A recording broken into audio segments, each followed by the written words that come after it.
Too many people and too much that's out there thinks that life's about win-lose. It's a zero-sum game. Life's a gamble. Some are lucky, some aren't. One person wins, someone else has more money, that means less money for the next person. That's win-lose. Win-win says, if I help someone else out, I can make more money, and so can they, based upon the help that I just gave them. Consumers versus producers, we talked about that.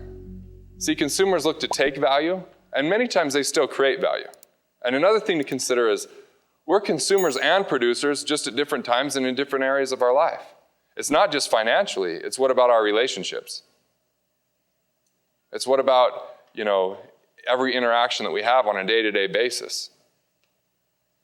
It's in our physical lives. Are we being producers or consumers? Are we being stewards over our bodies? Are we doing the things to remain healthy and create favorable conditions that way? Are we doing things,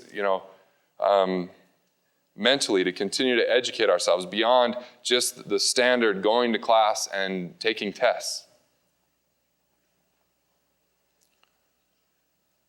So time and money spent in helping men do more for themselves is far better than mere giving. See, that's helping people increase their human life value, not just temporarily solve a situation with whether it's money. That's why money will never fix problems, because it's just, if something's broken, it's got a hole in it, and you just put something in it, there's still a hole where it's leaking. You got to patch the hole. You got to figure out what's wrong, what can be done, how do you shift the paradigm? The noblest aim in life is to strive to live to make other lives happier and better. Win-lose versus win-win. Think about it. If you're doing the things that you love to do the most, the things that your natural talents, your natural abilities, and you focus on that and you live in that, and you do those things, your combination of unique ability is different than any other person in the world. The exact way that you view the world, the exact thoughts that you have, the exact things of how you go about getting things done. And if that's unique, then someone else couldn't do it just as efficient as you. And by them hiring you, they now can spend the time in the things that they can do that is most unique. Both parties can end up winning. That's win-win. Because you're not going to value your natural abilities the same way someone would value them that doesn't have it. And so entering into that exchange is what creates wealth. It's the actual diversity that we all have that brings about a reason for all of us to help each other. Too many people and too much that's out there thinks that life's about win-lose. It's a zero-sum game. Life's a gamble. Some are lucky, some aren't. One person wins, someone else has more money, that means less money for the next person. That's win-lose. Win-win says, if I help someone else out, I can make more money, and so can they, based upon the help that I just gave them. Analyze that in your life. How many times do you hope that you get such a good deal when you buy something that you wouldn't care whether the other person made money or not? Is that win-win? Like, think of your very favorite restaurant. Would you want to go to your favorite restaurant, pay 50% of what you're paying now, but then 2 months later you find that the restaurant goes out of business? Don't you hope it's win-win? Don't you hope that you're able to get that food, but they also make a profit so that they stay in business and they can continue to serve you? That's actually contributing to someone's human life value. They've taken their abilities and they've brought it forth to you so that you could enjoy it. Don't you hope it's win-win? This whole language of I got a good deal or I got ripped off is all the win-lose language that's out there. People that spend all day long looking for the good deal, at what expense? What was their time worth? What was the time worth of the person that put it out? Ultimately, the way I hope to live my life on a day-to-day basis and what I've been working towards every day is where money's not the primary reason or excuse for me doing or not doing anything. That I don't ever say that I can't afford something, that I ask, how can I afford it by creating enough value? And it's only one determinant, not the determinant. See, if our vote with our dollar is always that we want the cheapest thing, then that's the type of life that we're going to live. People not producing the highest quality, but producing the cheapest thing. Now, sometimes the highest quality could be very economical, but there's other times where maybe we're placing our vote for something that it's breaking down after a day or it's not working, but that's what we keep saying that we want. That's win-lose.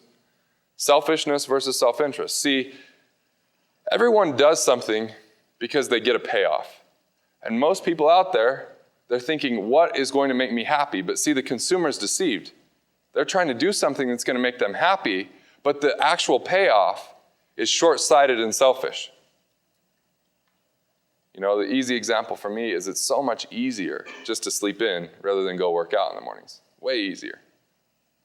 So much easier.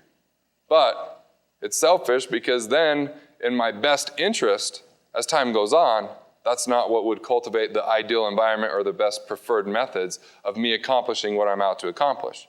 So selfishness is deceitful because it makes us think that we're going to be happy in the moment. Not taking care of something, not, lying to someone. That's all selfish because in the moment it makes us happy, but what does it do to us long term? In economics, you talk about secondary consequences, right? Rippling effects. You have to understand that. That's the real cost.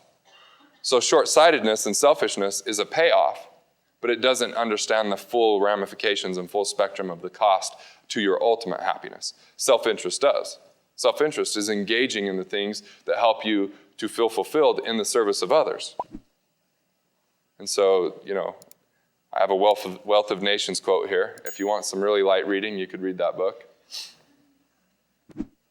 But it's, in people's self-interest that they actually promote and benefit society. It's a benevolent power, actually. Things are assets versus people are assets. This is a critical distinction in scarcity versus abundance. In scarcity, people think things are assets. This is why people love money and use people. But when you understand people are assets, you use money and love people. If you had every material possession you could ever imagine, but you are not able to ever communicate with another person for the rest of your life, would it be worth it? The only reason we even are here today and can stand on this ground is because someone took their human life value, which was a person, and built it so it could be utility for people. No one would pay for it if there was no utility to it. Things are merely tools for people. But people are the genuine assets. So I talked about this before. Consumers think that people that make profit or have wealth, it's evidence of exploitation, where in the abundance mindset, profit's the evidence of value creation. It's the receipt that there was value exchanged.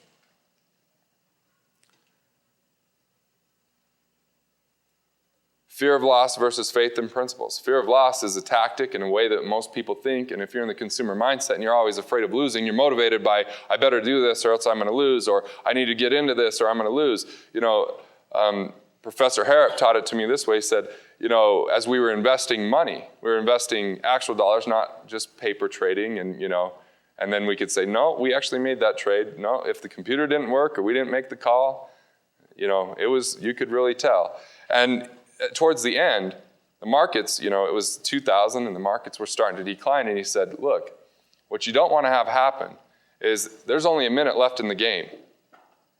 And, if you're down by a few points, the last thing you want to do is get frantic and start pushing and fouling and stop thinking just to hope that you can throw it up and it's going to make the basket.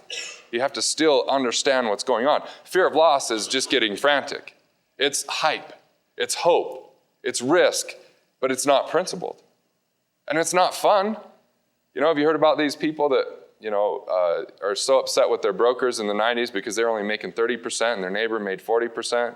Fear of loss. But they're the same people that are, freaking out the second the market has one bad day, they're pulling all their money out. They never make money because it's fear of loss. It drives their life. And so they hear there's appreciation, Cedar City, the housing market's going up. They want to hurry and gamble and get a house because they think they could sell it to someone else before it goes down. All fear of loss, all gambling. You have to understand, what's the real value proposition? What's the real value creation? Or else you get stuck in that trap. And that lesson's big in life because if you don't learn it now and you learn it by experience is a rough teacher, but you learn the lesson pretty well. I had to learn this early on with the way I invested, the way I lived my life. I had some fear of loss.